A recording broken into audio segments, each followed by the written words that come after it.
careers other than lawyer can I pursue with a JD? If you went to Harvard or Yale, or maybe if you graduated at the very top of your class at one of the other top 10 law schools, and you're an exceptional writer with at least passable interpersonal skills, you can be a law professor or a law clerk. Or if you're from a small community, try to get elected to the bench and become a judge. That's it. Okay, maybe that's not really it, but it is a huge misconception that any employer other than a law firm or the in-house department of a corporation is going to see the JD on your resume and think that it automatically makes you a more compelling candidate for a non-legal position. You probably have friends and family telling you, oh, you can do anything with a law degree. Employers will see it and think you're a person who works hard and has great critical thinking skills, and they'll want to hire you. In my experience, this simply isn't true. You're far more likely to face an interviewer who grills you about why did you change your mind? Are you serious about working in this position, or are you just trying to fill a resume gap?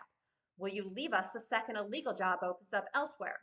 And why would you invest six figures in law school expenses if you didn't actually want to practice law? Now, if you got a JD MBA joint degree, that's obviously a very different conversation. And these questions are much easier to answer if you actually spend a few years after law school engaged in the practice of law. In fact, there are a ton of ways you can pivot your career after you have some real world experience, which I'll get to in a moment. But I want to be clear.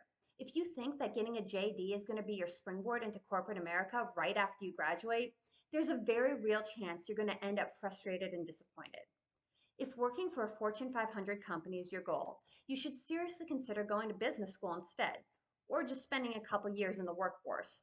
Talk to lawyers, actuaries, finance bros and broettes, marketing folks, HR professionals, accountants, whomever, and get a real sense of what you're getting yourself into before you make a major commitment of time and money. Now, for those of you who are asking this question after having already spent a year or two practicing law and realizing that you just cannot take the lifestyle anymore, you do have options. Just be prepared that you're going to get asked why a lot and learn how to sell yourself. Embrace yourself. If you're leaving big law to start over in the corporate world or in another non-traditional JD career path, you're almost certainly going to confront a huge salary cut. I know you know this intellectually, but I really want to hammer it home. The little lifestyle adjustments can sometimes be more jarring than the big ones. Try to save up a healthy store of FU money well in advance to help smooth the transition. My videos run a bit longer than planned, so rather than addressing 30 different possibilities from community college teacher, local law enforcement, local politics, franchise owner, and so on, I'm going to limit scope here to discussing how you can successfully transition into corporate America from any sort of law firm or solo shop setting. If you're burnt out from legal work, you probably never ever want to deal with the subject matter of your current practice area again. I sympathize with that deeply, but the best way to get your foot in the door at a major corporation is by applying for positions that are somehow connected to your soon-to-be former practice area. So if you do employment law or employee benefits, look at positions in HR.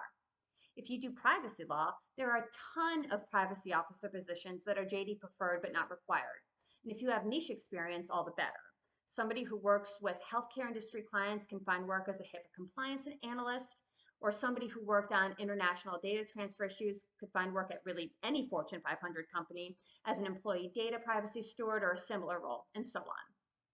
If you do commercial contracts or products counsel work, and you have a lot of experience and industry knowledge in a particular area, let's say advertising and marketing contracts in the automotive industry, you'll be comfortable with the lingo and familiar with industry trends. You'll understand how MSAs and SOWs work, and you can build a good case that you'd be an asset to a particular car company's marketing or sales or whatever team. And of course, anything having to do with risk management or compliance is a natural fit for attorneys, and it's another area where jobs are often posted as JD preferred but not required. The thing about major corporations is that once you have your foot in the door there, there's frequently a lot of opportunity to apply for new jobs within the company and to receive preferential consideration relative to outsiders. You may have to put in your dues as a healthcare plan compliance professional for a year or two, even though you swore you'd never touch employee benefits again. But if you're sitting with the business unit's subject matter experts rather than with the legal department, You now have the ability to use your time to grow your network and to make connections in other departments so that when a position in, say, social media marketing opens up 8 months down the road, which is what you really want to be doing, you'll have an edge.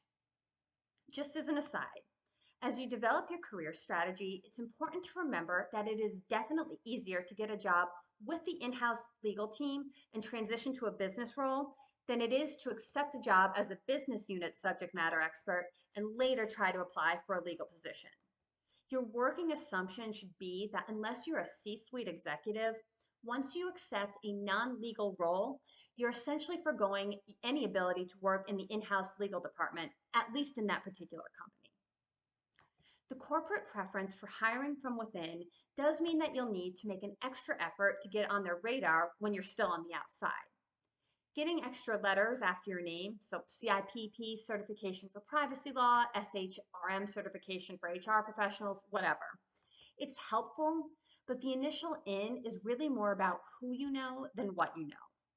So you can tactfully and respectfully discuss your ambitions with connected past and present clients if you've already established that kind of relationship with them. Your friends and family are also a great resource, even if it's just facilitating an introduction to a friend of a friend who agrees to be listed as your referral source for a job at his company, or to get your resume to the right people, or otherwise vouch for you. Be aware, as lawyers, we aren't always known for our interpersonal acumen, and the dynamic among business people is different from how lawyers relate to each other, or how we relate to our clients. That's out of scope for today's video, which I do need to go ahead and wrap up here, but be prepared to adjust your approach and communication style. Be polite and tactful. Be willing to ask for advice and to listen to it. And if you are self-aware enough to know that you struggle to present your best self in interviews or that you stumble when trying to ask your professional network to make introductions on your behalf, a business coach who can help you develop these skills and strategies might prove to be an even better investment than law school dollar for dollar. All right, go get them. I'm rooting for you. Are there any former lawyers who are now business owners or entrepreneurs, or are you doing something else entirely? Tell us your story in the comments.